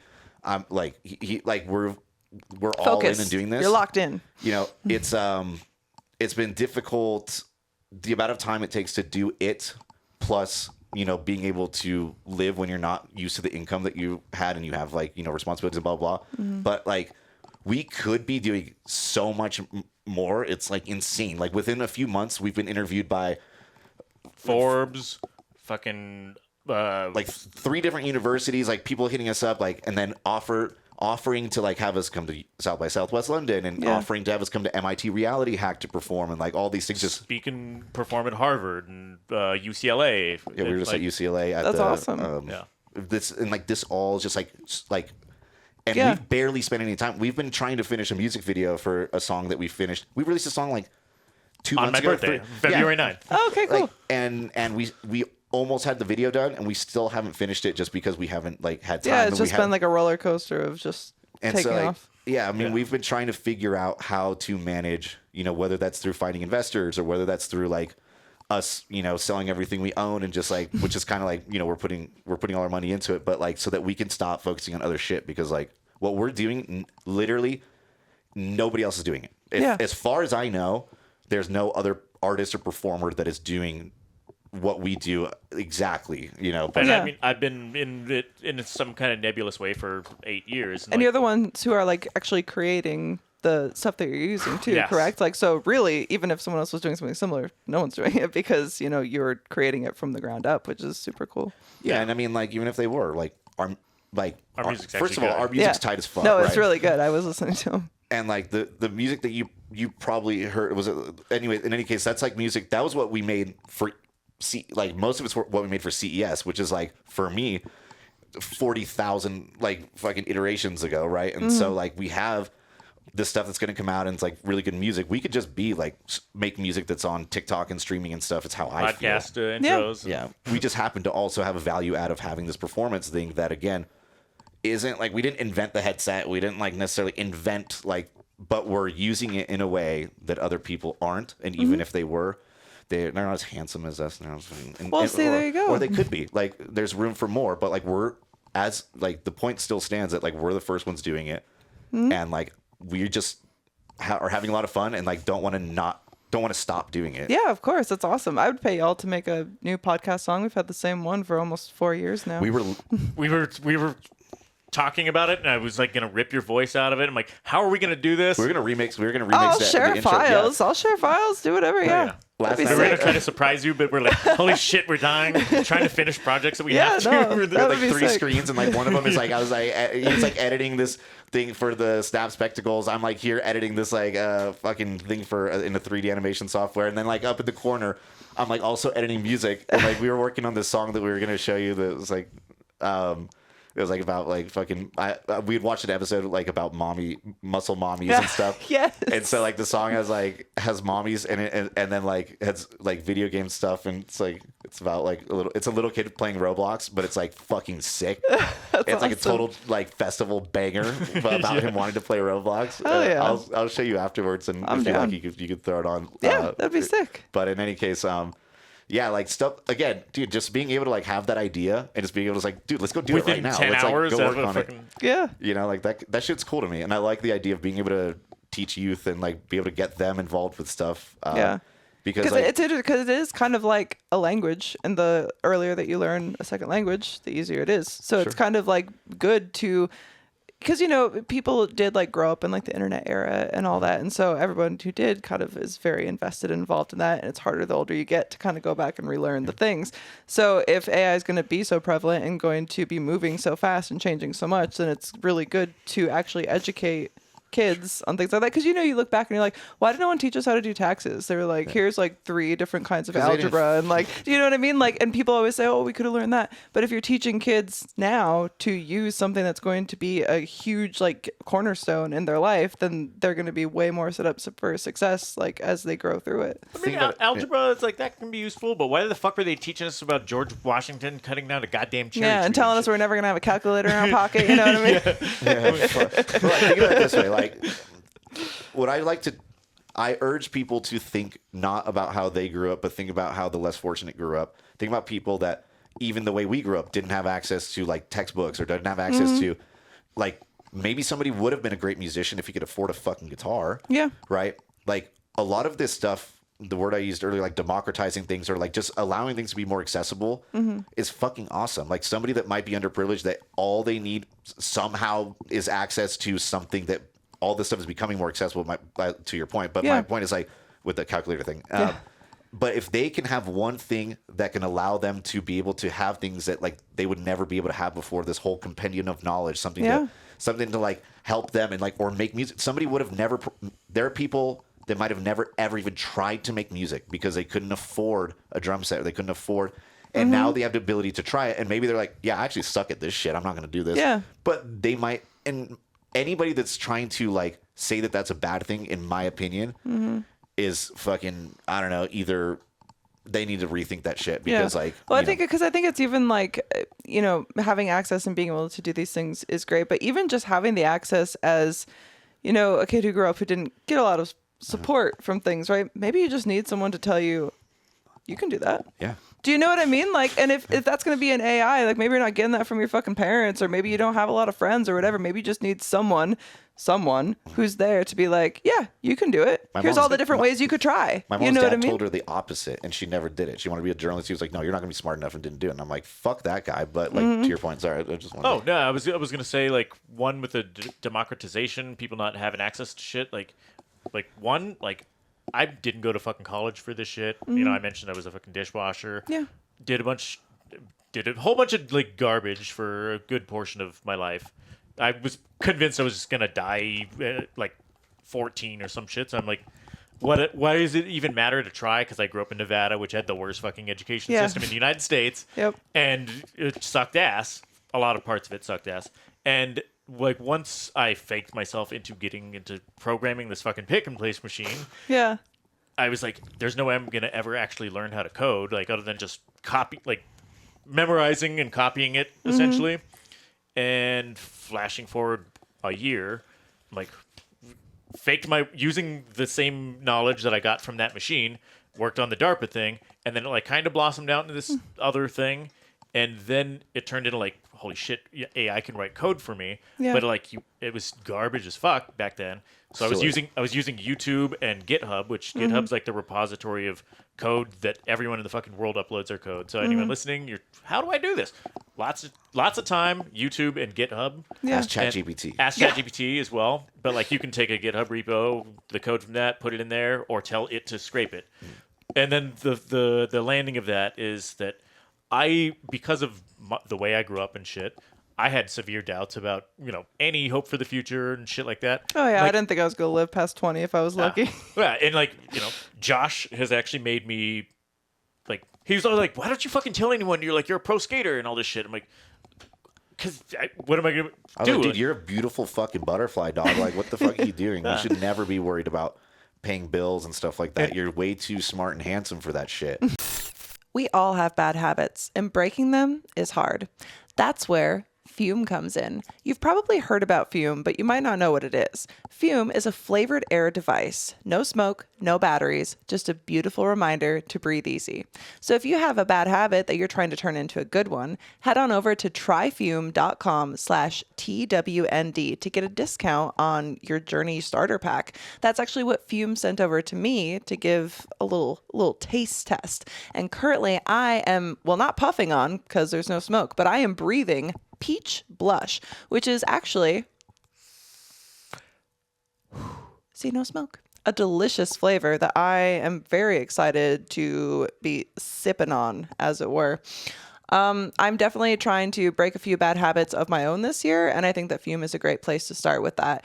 I am an oral fixation girly. I always have to have something in my mouth. I was chewing on my fingernails for ages and other bad habits that we don't want to talk about. So if you want to join me on my journey to quit a bad habit and also help support the show that you love so very much, head on over to tryfume.com/TWND and let me know your experience, because I am excited to turn my bad habit into a good one with Fume. Tryfume.com/TWND. And like, You just don't have people telling you that enough. yeah, and there was where it was going to end was that like I didn't try to do anything with shit. Like I said, Gantasmo, it was just like, yeah, it's this fucking thing I do. And he's like, well, like, why aren't you doing shit with that? And like, you go to fucking MIT and like win hackathons and stuff. What the fuck is wrong with you? And I'm like, Yeah, shit. You know how impressive winning an MIT hackathon is? Yeah. Well, I mean, I don't know because I've never won, but I can imagine. That's fucking insane. Do you know how like impressive it is to be like asked to perform at CES, which is the by a government? Yeah, if you don't know, if anybody's watching doesn't know, like the largest technology conference in the world by a large margin. It's fucking No, it's being huge. able to do that. And I'm like, bro, do you not understand? Like, I was like, I'll go perform as you. I'll move your fucking mouth with my hand. like, do something with this. Like, you have like, anyways. In any case, like, and that's kind of like, I was gonna be his water boy and carry his shit, and then we just started like being like, we should just fucking do this shit together. And I'm like, Gantasmo was born, but it's something like that where it's like sometimes you just need the push. Yeah. You know what I mean? And some people aren't gonna have a Josh to come in and be like, hey, just fucking do this. Like you I believe in you. You should believe in you, you know? And- So sometimes even if it's not necessarily something that you're looking for, maybe some people just need that push. And if that can be something like AI for them, if they're not feeling that from the people around them, if they're not feeling that relation to people or feeling comfortable sharing what it is that they really want to do or what is their passion, then having something that's kind of impartial because it's just a program could be super beneficial Even if for it's not. more than just that. Yeah. You can have somebody gas you up, like, you know, fuck it, just know what's going on behind the scenes. But like, Yeah. also like, he very much introduced me to like AI and stuff as well. And it's like, I had him hit, but like, I guess at the end of the day, my point more so was we were talking about having like the ability to do things and tools. Like, we use AI to like make almost every tool that we use. And like, that's dope as fuck. Because for a long time, I couldn't afford to like SEO, but blah, blah. Now I just make my own tools. And I think that that's an insanely awesome. And most people that complain about AI doing stuff and whatever, like, don't seem to like realize that like it's for the most part, aside from things like deep faking or things that can be used for nefarious things, like it being able to code you things, like that's not in my opinion, not a bad thing. Like, they're not coding with AI is still really hard. You're not going to make a fucking app that's going to get you billions of dollars or whatever. Like, but you can use it to help improve your life, and I just think that's cool. Anyway, I'll shut up about that. But No, I agree. I think it's all about, you know, perspective. You know, if you're going to look at it and fear it, then it's going to move right past you and then you're going to resent it, right? But if you look at it something like, well, maybe I could use this for XYZ, and you try it, and then maybe you're just escalating your life like ahead of schedule, which is sick, or in a direction that you never would have thought possible before.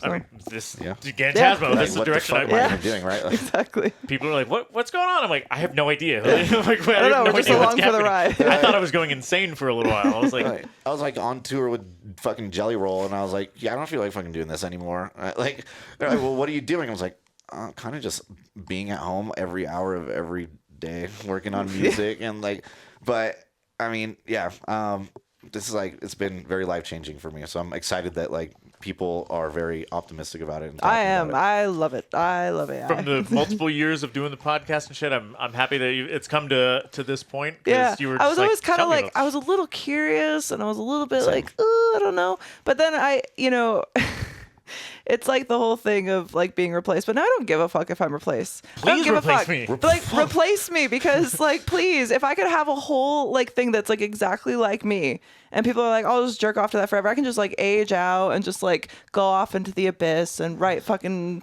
you know, fantasy smut books and Hell just live yeah. my little fucking life and not give a fuck, because like it doesn't matter at the end of it. It's just a body. Who gives a fuck? Like, do you know what I mean? I mean, I love my body.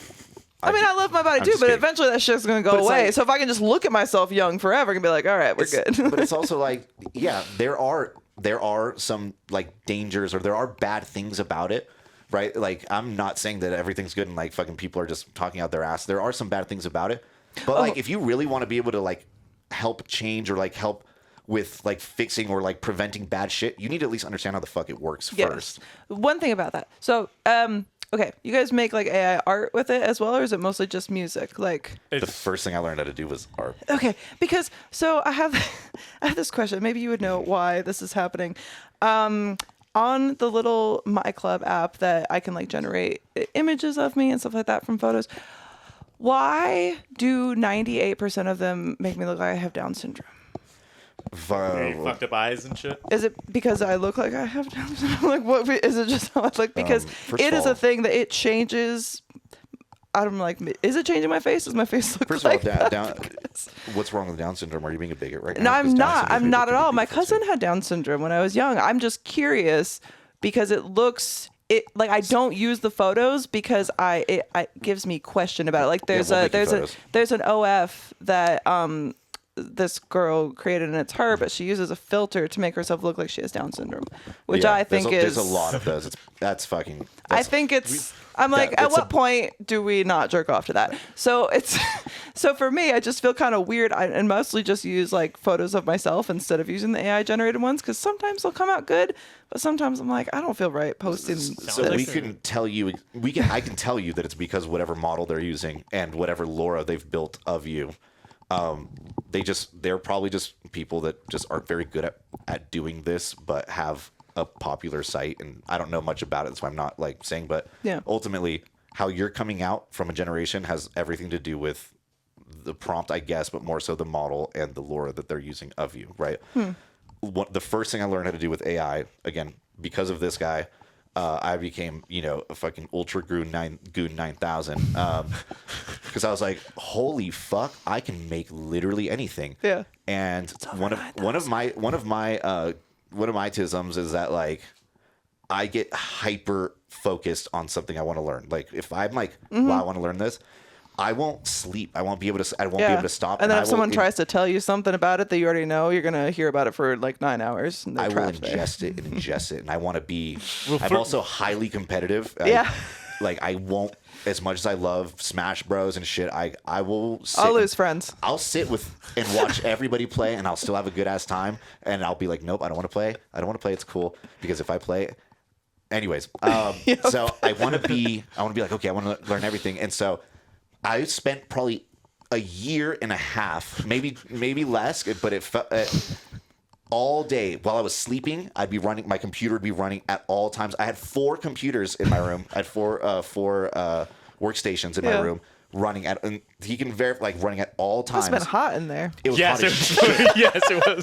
Yeah, I had the air blasting in there. I was like, this room even gets hot with just the lights from like an I'm hour. like sweating bullets in here. Sweating. But like, that helped me with like doing all the rest of this shit because making smut that doesn't look like dog shit at the time we were using Stable Diffusion 1.5 was really hard. And so me telling everybody's like, so show me some stuff you've made, and I'm like, I can't Yeah, really. there's a They're lot of like, stuff. I'd be like, well, I'm making mostly porn with it. And they're like, what the fuck, dude? I'm like, well, no, my justification is porn is hard to do, so I'm learning more and I'm getting better at it. Yeah, I'm Dicks were Look, dude, if I'm going to be monstrous. spending 24 hours a day working on something, if I can look at hot fucking people doing hot shit, then like, fuck it. Like, I'd rather do that than like be looking at other shit. But no, I just like kind of was fucking addicted to it. But a lot of people don't know how much you can do with AI video and imaging. And we've been talking to a lot of people that have been very interested because like we've been able to make like really good video and imaging and stuff that's like you would not look like you have Down syndrome, whether or Sick. not that's a good or bad thing. I don't think that you it's just a wanna look bad like thing. I you. just think it's a bad thing to jerk off to. That's all I'm saying. Yeah. And, well, I think it's a bad thing if you're pretending to be that and to be able to like sell that. My only problem is with it is it's more of a thing of like it's not that I have a problem with it or like I'm totally joking when I'm saying no that shit, yeah. I've actually just thought about this many times because it's just like what are like when we go back to morality it's like are they cognizant enough? Do they have like Whomst? the Down syndrome people. yes, if it Oh, was that holy shit. situation to be like, okay, I'm okay with this and I'm consenting just because you're an adult. Do you know what I mean? Like And that's then- but then where I it's kind of like, have some of the no one even disconnect. I don't I'm know like, if you're conscious and like can make your own decisions. that's Well, true. That's Also, true. like I know try there's a not to weird go line into there. topics where like I'm not an expert in, right? Like I don't know oh, that that's much the only about. thing I talk about. I don't know, like Down syndrome in particular. It's like literally just all I talk about. My friends are getting really worried. But like for me, like again, the whole thing that like sparked this was the people that are on Instagram and shit that are like using a filter and pretending to be down, like and then being like, yeah. "What? Who said down girls can't be hot?" And they're like, that to me is like.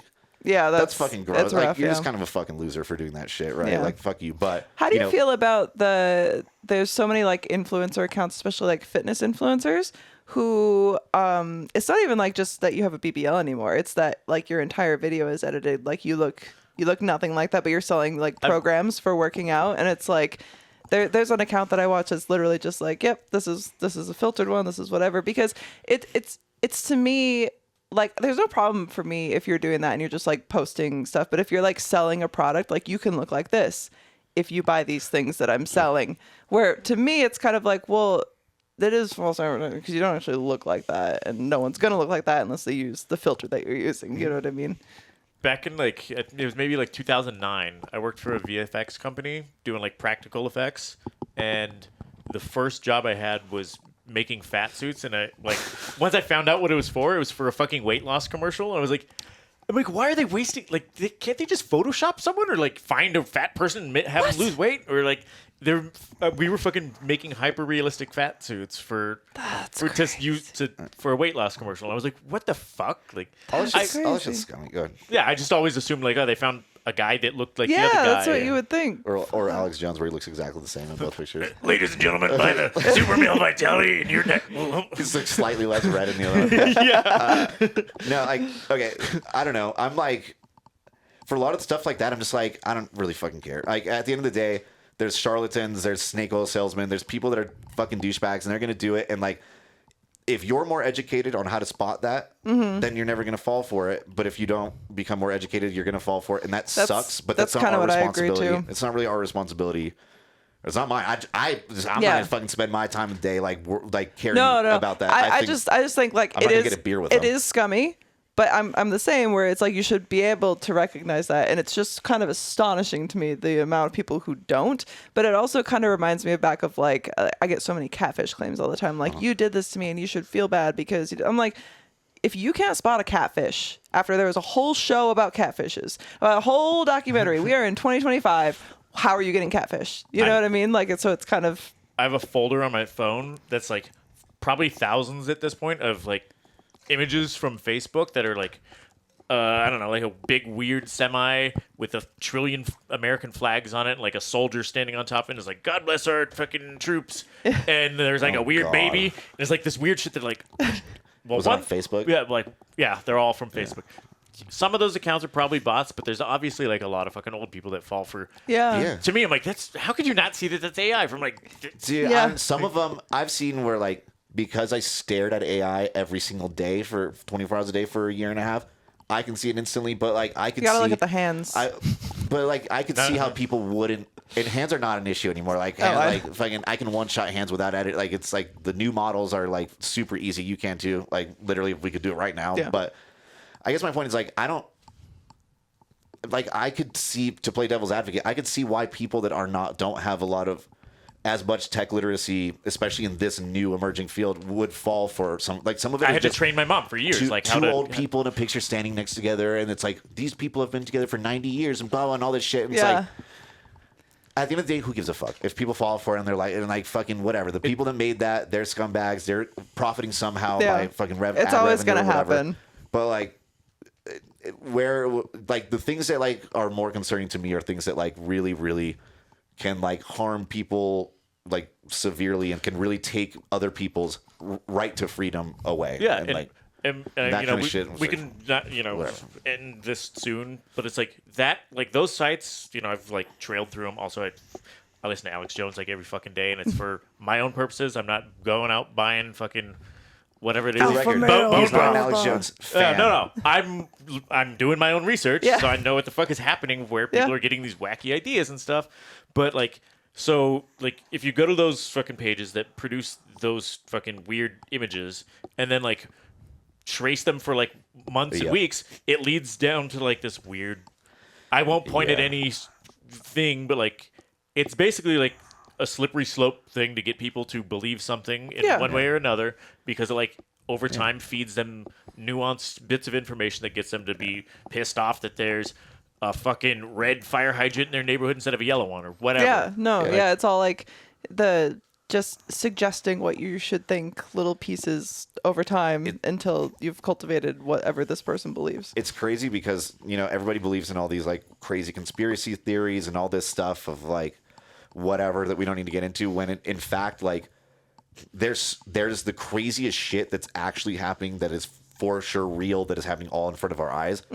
That's happening every day. And it's like the extreme amount of millions of dollars that goes into research on the human psyche and how what makes us tick and how we work, and then utilizing ads and shit to just divert our attention from whatever's happening. Like, they know the exact type of person that is open to believing a conspiracy, right? They know what type of words to use and where to put in, how to get them down that hole. And like, that's a real thing that's happening all day, every day. And it's like, again. And that's my fascination with those ridiculous Facebook. Well, I know that. I just wanted to fucking make sure, thank you. Like, you know, again, you know, knowing more, being aware of it, but it's just like, it is kind of one of those things where I want to play devil's advocate and say, I can't be that mad at people because they're literally being psychologically targeted by millions and millions of dollars of research that knew that they were going to do that, and that fucking sucks. But like, fuck you if you're like being a weirdo. Like, it's like it's literally just trying to control what people believe, because control is power, So it's basically what it comes down to is just do your own research, but really educate, learn the products and things that are coming, and then you'll be more prepared for those things to happen and less surprised when they do, But or just don't give a shit. Or just don't give a shit, because none of this is real. It doesn't matter anyway. Where can they follow you guys? Do you want to do your plugs? And Daniel J. Trujillo on don't go to Facebook. That shit sucks. Instagram, X, GitHub. That's where all the code is. What the hell else do I even use? Like Snapchat? Like I don't social media too much. LinkedIn, I guess. We're going to more. Yeah, it's like, we didn't really have to before, but yeah. So I'm starman.josh on Instagram, Josh Valenzuela on LinkedIn, like whatever. And Gantasmo as well. More importantly, Gantasmo on all socials. I think Gantasmo.com.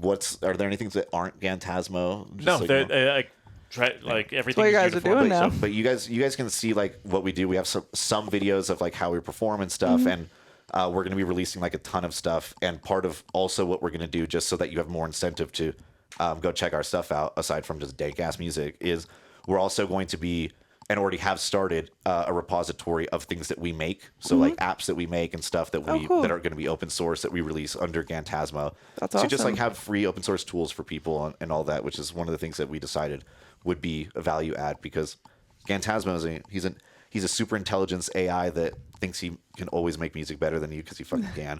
And but he does want to share like that kind of stuff with everyone. So that's awesome. I love that. And all the links will be in the description, so make sure that y'all follow Daniel and Josh and Gantasmo. That was just a happy happenstance. This has been great. Thank you guys for joining me. Oh, thank you. This room is so fucking hot. Like, I actually can't think anymore, so I'm glad that we're wrapping. But it's a fucking sauna. Oh my gosh. Please follow the podcast on Instagram and X. If you don't follow on X, I don't care because I don't post there, but it's at TWND Podcast. Please be liking, sharing, subscribing, and your homework for this week is to go check out and follow Gantasmo. This has been the Totally Wholesome Not Dirty Podcast, and we will see you Monday. Hey, what does CUM spell? Can you say it into the camera? Come? I can't stop coming. I get paid to take my clothes off, but here I bear it all for free. Welcome to the Totally Wholesome Not Dirty Podcast, where sex work meets self-work and we laugh through the chaos. One inappropriate joke at a time. I talk safe sex, mental health, industry secrets, and all the stories that made my therapist cry. Got a confession, a question, a wild tale. Send me an email, some love and a salutation, 'cause nothing turns me on like a little validation. Hey baby, maybe got my head in the clouds, but I'm still me, feeling free. Honestly, take me away to a higher vibe. Take me away, let me come alive. Take me away with you.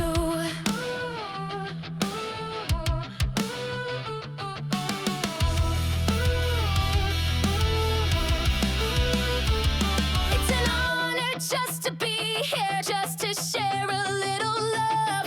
I'll keep laughing through the chaos, 'cause we'll never get enough. Even when the hard times and confusion appear, turn me on through the chaos. Let me whisper in your ear. Turn me on. Take a moment, brush it off, let it go. Hey!